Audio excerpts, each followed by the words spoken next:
You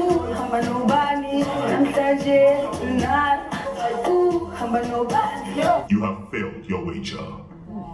You have to make your choice. And what? I made my choice. I'm with you. No. Because I want to be with me, I want to be friends with Blue. So you're telling me that?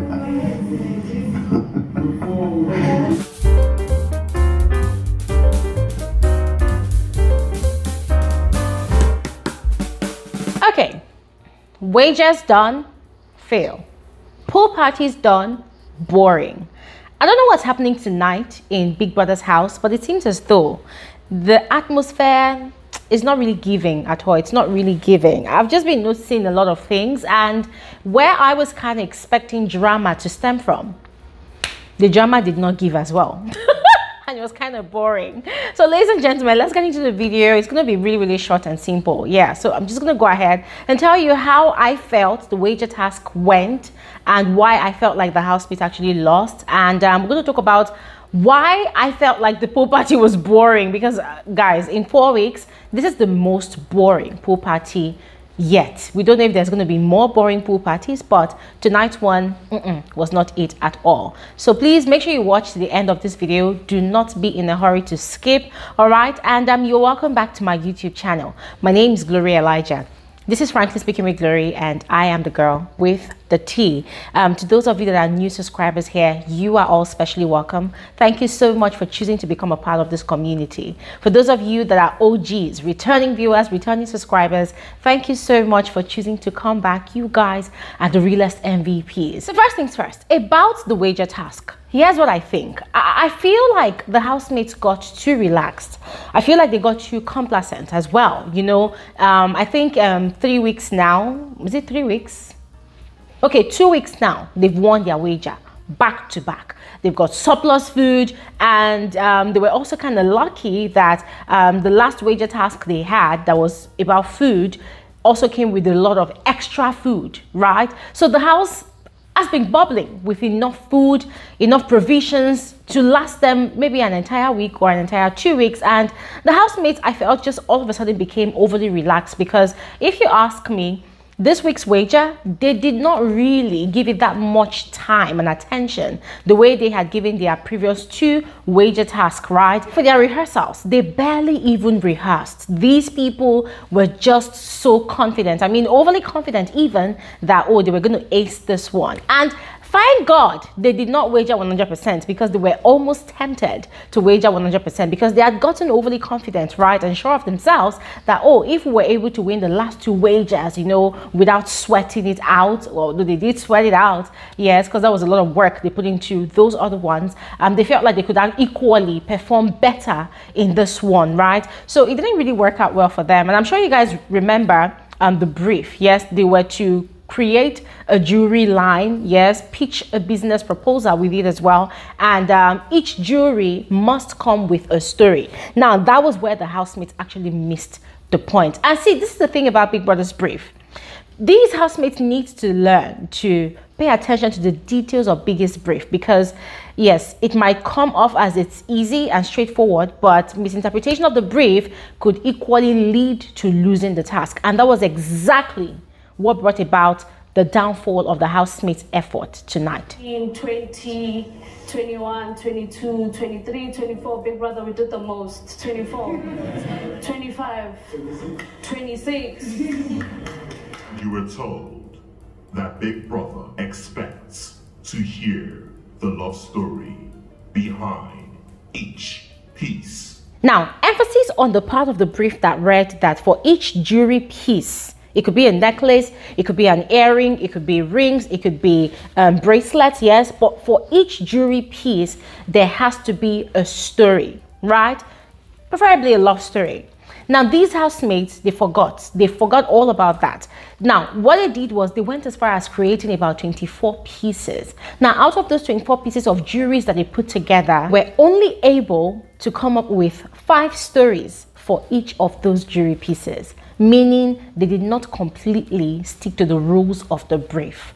So yeah, Big Brother pointed that out to them, and coupled with other things that they actually messed up with during the week, you know, the fights, the drama, and the house is dirty. Oh my God. Big Brother had to show them on his big TV that look at the space people are living in. People are living like pigs. Guys, it was insane. And I don't even blame the heads of house, because the heads of house have been talking and prompting the housemates to clean, but they've just been relaxed. Yes, overly relaxed, as a matter of fact. So they lost their wager, and I'm gonna be frank with you all, I wasn't even feeling sorry for them at all, because trust me, they have enough food to last them for another week. But the gag is they're kind of slowly running short of food, because whilst the food had been overly surplus this week, they've been overeating as if every day is Christmas. So that's that for them. And then the pool party, they were instructed to prepare for the pool party immediately, and it was like people that was just really irritated with the housemates. So yeah, chased them out like they should go to the pool party immediately, and spirits were kind of downcast. The housemates are not really excited, so the party was kind of boring. Not even kind of, it was extremely boring. As a matter of fact, the most boring party ever in that house.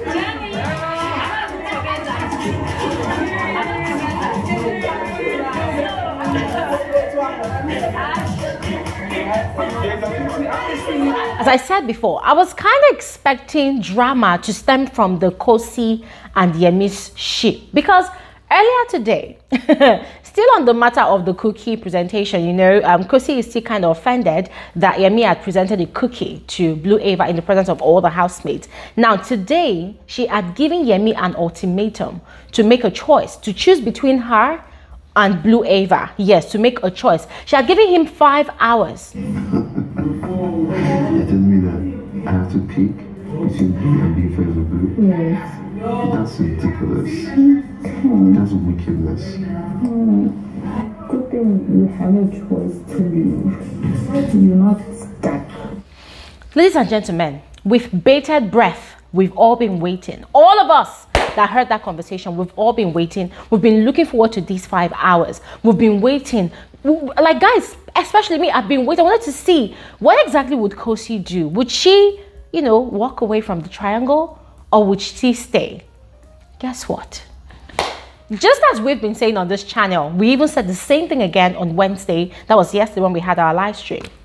5 hours came and elapsed, and before we knew it, we saw Khosi and Yemi again at the pool party, you know, dancing together, frolicking, you know, grinding, dancing, and then they were engaged in a very, very long conversation.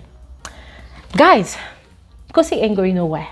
We said it before. We're going to continue saying it again and again and again. Although, I noticed a bit of change in Yemi. Yes, because Yemi had kind of had a conversation with Olivia during the party. We couldn't really hear everything, but filters of their conversation showed that Yemi was kind of in a dilemma. Yes, he didn't want to lose Khosi, but he equally does not want to lose Blue Aiva as well, right? So I noticed that all through the party, Blue Aiva, she was kind of acting like she was excited, but if you look closely, you see that she was not happy at all. Yes, she was kind of feeling bad about the whole situation, but she and Melly, they were just hyping and hyping just to make it look like they were in a good mood, right? And then I noticed that Yemi was really avoiding Blue Aiva, and Khosi as well was in a way kind of marking a territory around Yemi. Sometimes she'll give him the liberty to just go crazy, do whatever you want to do, but when she goes away, goes inside the house and stays in there for a long time, Yemi will not make any move towards Blue Aiva, which was something he used to do a lot. So ladies and gentlemen, we're looking forward to tonight. Yes, because I mean tonight,